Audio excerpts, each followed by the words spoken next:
तो दोस्तों, बहुत सारे बच्चे मुझे मतलब मैसेज कर रहे हैं और पूछ रहे हैं कि सर क्या आप जिस पीडीएफ से पढ़ा रहे हो वो पीडीएफ हमें मिल सकता है? तो बिल्कुल मिल सकता है, ठीक है? लेकिन उसके लिए आप लोगों को कुछ अमाउंट पे करना पड़ेगा, ठीक है? क्योंकि मुझे किसी का कमेंट मिला कि सर आपके वीडियो पे ज़्यादा ऐड चलता है। लेकिन मैं इसके फ़ेवर में बताना चाहूँ तो देखिए, मैं वो ऐड खुद नहीं चलाता हूँ, ठीक है? और ये यूट्यूब का फंक्शन है, मेरा उसमें कुछ नहीं करना है, मेरा काम है सिर्फ़ वीडियो अपलोड करना, ऐड चलाना और ना चलाना यूट्यूब का काम है। तो इस विषय में मुझे कुछ ज़्यादा जानकारी भी नहीं है, ठीक है? तो मैं आप लोगों को सिर्फ़ इतना कहना चाहता हूँ कि जैसे कि एमएसडी 14, 15, 16 जो भी क्वेश्चन पेपर हैं, उनका सॉल्यूशन आप लोगों को मिल जाएगा, अगर कोई लेना चाहता है। बहुत सारे बच्चे बोल रहे हैं कि पीडीएफ में पढ़ने में दिक्कत हो रही है, तो आप लोगों को मैं बता दूँ जैसे कि 1 ईयर में 2 एग्ज़ाम होता है इग्नू का, तो 2023 से लेकर 2025 तक के पेपर हमारे पास सॉल्यूशन मिलेगा। लेकिन अगर आप लोग जानना चाहते हैं कि इसकी क्या अमाउंट पे करना पड़ेगा, तो ये देखिए 2023 में इग्नू का 2 पेपर हुआ था, ठीक है? 2023 में इग्नू का 2 पेपर हुआ है, जून और दिसंबर सेशन में। ठीक उसी तरह से 2024 में भी ऐसा ही हुआ है।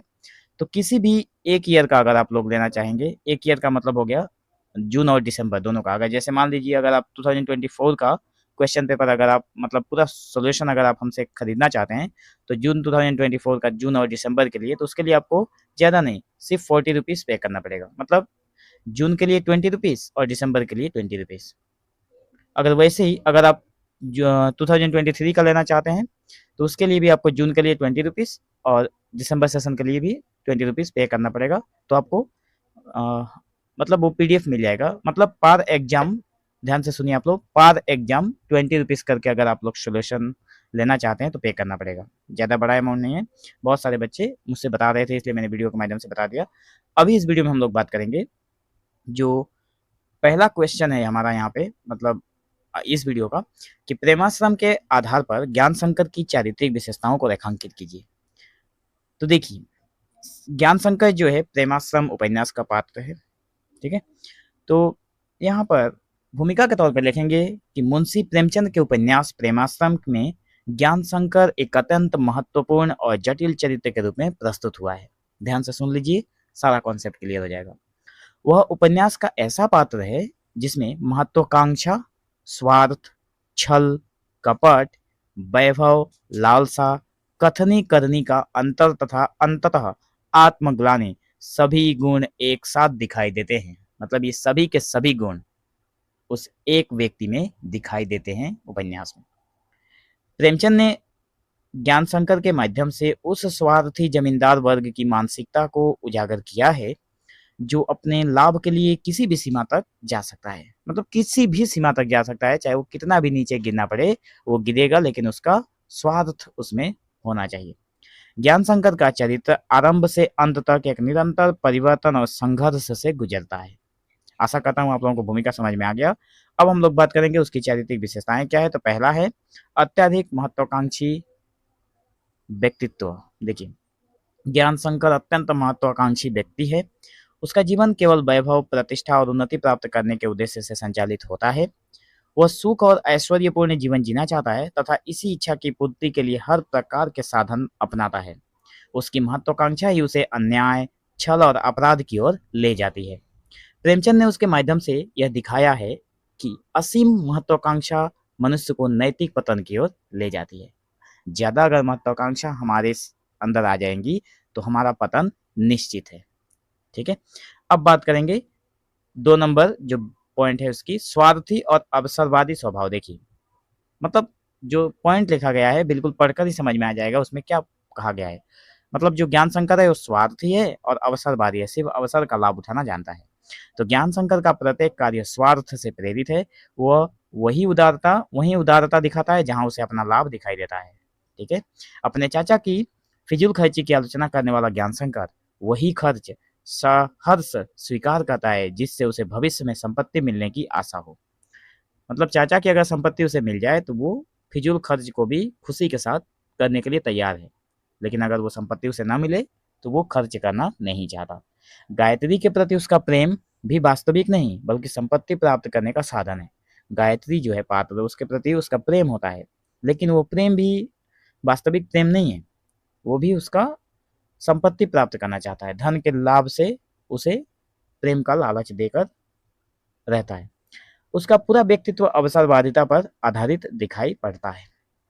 तीसरा नंबर बिंदु है कथनी और करनी में अंतर। ये तो साफ तौर पे आप लोग समझ पा रहे हैं कि कहना और करना, कहता कुछ है, करता कुछ और है।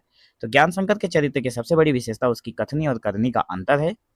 वह बाहर से आदर्शवादी बातें करता है, गरीबों और किसानों के हित की चर्चा भी करता है, और व्यवहार में उन्हीं किसानों पर अत्याचार भी करता है। ठीक है, वह जमींदारों की आलोचना करता है किंतु स्वयं गरीबों का शोषण करने में कोई कमी नहीं छोड़ता। इस प्रकार उसका चरित्र ढोंग और दोहरे व्यक्तित्व का प्रतीक बन जाता है। अगला है चौथा नंबर, छल और कपट से भरा व्यक्तित्व होता है। ज्ञान शंकर अपने उद्देश्य की पूर्ति के लिए छल कपट का सहारा लेने में भी तनिक भी संकोच नहीं करता। वह गायत्री से प्रेम का नाटक करता है, राय साहब को विष देता है, भाई अपने भाई को जायदाद से अलग करता है तथा किसानों पर अन्याय भी करता है। उसके लिए नैतिकता का कोई महत्व नहीं है, उसका विश्वास है कि सांसारिक उन्नति के लिए हर साधन उचित है। यही विचार उसके चरित्र को नैतिक रूप से पतित भी कर देता है। देखिए कितनी नीच किस्म का आदमी है। ठीक है, मतलब सिर्फ अपने लाभ देखता है। पांचवा नंबर बिंदु है वैभव और संपत्ति की लालसा। ज्ञान शंकर के जीवन का मुख्य लक्ष्य वैभव और संपत्ति प्राप्त करना है। वह मान सम्मान, धन और अधिकार को जीवन का सबसे बड़ा सुख मानता है। इसी लालसा के कारण वो अपने संबंधों और नैतिक मूल्यों तक की बलि चढ़ा देता है। प्रेमचंद ने उसके माध्यम से यह दिखाया है कि धन की अंधी दौड़ अंततः मनुष्य को विनाश की ओर ले जाती है। मतलब धन का लालच करना चाहिए लेकिन ज्यादा नहीं। ठीक है, आगे बढ़ें तो मतलब अगर धन का लालच ज्यादा होगा तो मनुष्य का पतन निश्चित है। नंबर 6 क्वेश्चन में 6 नंबर बिंदु है किसानों और गरीबों के प्रति कठोरता भी है। वही बात है, घुमा फिरा कर लिखना है कि ज्ञान शंकर किसानों के प्रति अत्यंत कठोर और निर्दयी होता है।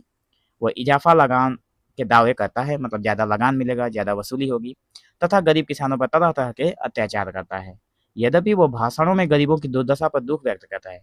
जब भाषण देने का वक्त आता है तो वो किसानों की जो दरिद्रता होती है, जो दुख होता है, उसमें वो भी हमदर्द बन जाता है, वो भी दुख दुख व्यक्त करता है। लेकिन लगान लेने वक्त, जब लगान लेना होता है तो वो उसमें कसर को मतलब कोई भी कसर बाकी नहीं छोड़ता, किंतु व्यवहार में उनका शोषण करता है। इस प्रकार प्रेमचंद ने उसके माध्यम से सामंती वर्ग की क्रूर मानसिकता का भी चित्रण किया है। 7वां नंबर है काम वासना और स्वार्थपूर्ण प्रेम। देख लीजिए, गायत्री के प्रति ज्ञान शंकर का आकर्षण वास्तविक प्रेम नहीं है। मतलब गायत्री जो पात्र है उसके प्रति उसका जो प्रेम होता है, जो प्यार है, वो मतलब वास्तविक नहीं है, सिर्फ नाटक है, दिखावा है। ठीक है, अपने स्वार्थ से काम है उसको। वह गायत्री की संपत्ति और अधिकार प्राप्त करना चाहता है। उसका प्रेम स्वार्थ और वासना से प्रेरित है। ठीक है, ये सारी चीजें आप लोग आराम से बनाकर लिख पाएंगे। वह राधा कृष्ण की भक्ति तक का सहारा मतलब वो राधा कृष्ण भक्ति तक का सहारा केवल गायत्री को प्रभावित करने के लिए लेता है। प्रभावित करना मतलब गायत्री को इम्प्रेस करने के लिए वो राधा कृष्ण का सहारा भी लेता है। लेखक ने स्पष्ट किया है कि वह प्रेम नहीं बल्कि वशीकरण की इच्छा है। उसके मन में गायत्री को अपने बस में करने की इच्छा प्रकट होती है, जो दिखाई देती है उपन्यास में। इस प्रकार उसका चरित्र नैतिक दुर्बलता और कामुकता से भी ग्रस्त दिखाई देता है। 8वां नंबर है आत्मसंघर्ष और अंतःकरण की आवाज। देखिए, यद्यपि ज्ञान शंकर बुरे कर्म करता है फिर भी उसकी अंतरात्मा कभी कभी उसे धिक्कारती है। वह समझता है कि राय साहब अपनी संपत्ति के मालिक हैं और उनके प्रति बुरा सोचना गलत है। उसे सही और गलत का ज्ञान है, किंतु उसकी वैभव लालसा उसकी नैतिक चेतना को दबा देती है और यह आत्मसंघर्ष उसके चरित्र को अधिक यथार्थ और मनोवैज्ञानिक भी बनाता है। 9 नंबर का बिंदु है भाग्यवाद और निराशा। मतलब जब ज्ञान शंकर की महत्वाकांक्षाएं पूरी हो जाती हैं और फिर उसका जीवन टूटने लगता है, तब वो भाग्यवादी बन जाता है। वह स्वीकार करता है कि वैभव की लालसा ने उसे कहीं का नहीं छोड़ा। अंत में उसे अनुभव होता है कि मनुष्य अपने भाग्य के सामने कितना असहाय है। मतलब अब वो अंत में जान जाता है कि जो भाग्य में लिखा होता है वही मिलेगा, उससे ज्यादा कुछ नहीं मिलने वाला। और वो कहता है कि मनुष्य अपने भाग्य के सामने कितना असहाय हो जाता है। यह निराशा और पश्चाताप उसके चरित्र के अंतिम चरण को भी अत्यंत मार्मिक बना देते हैं। 10 नंबर का बिंदु है हृदय परिवर्तन और दुखांत अंत। पढ़ के ही समझ में आ गया होगा आप लोगों को। कि उपन्यास के अंत में ज्ञानशंकर का जो हृदय है वो परिवर्तन मतलब हृदय परिवर्तन दिखाई देता है। उसे अनुभव होता है कि विषय, वासना और वैभव की लालसा ने उसके जीवन को नष्ट कर दिया। वह समझ जाता है कि सच्चा सुख धन और वैभव में नहीं, बल्कि मानसिक शांति और संतोष में है। अंततः आत्मग्लानि और निराशा उसे आत्महत्या की ओर ले जाती है।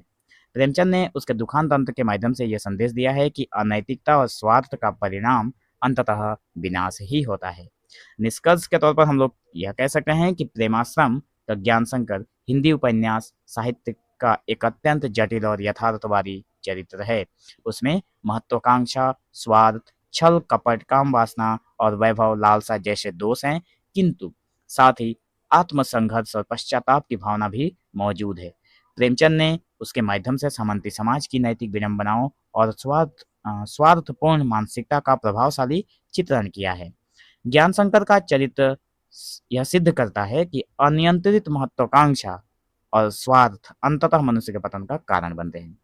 तो मैं आशा करता हूँ दोस्तों, इस वीडियो की मेरी सारी बातें आप लोगों को बिल्कुल क्लियर एकदम समझ में आई होगी। अगर किसी और टॉपिक पे चाहिए वीडियो तो आप लोग कमेंट सेक्शन में बता सकते हैं। नेक्स्ट वीडियो उस पर भी बनाई जाएगी अगर हमारे पास उसका सोल्यूशन मिलता है तो। ठीक है, तो मिलेंगे हम लोग अगले वीडियो में। तब तक के लिए धन्यवाद। हाँ, लेकिन एक बात आप बताना ना भूलें कि आप वीडियो कहाँ से देख रहे हैं। ठीक है, मिलेंगे हम लोग एक नए वीडियो में। तब तक के लिए धन्यवाद।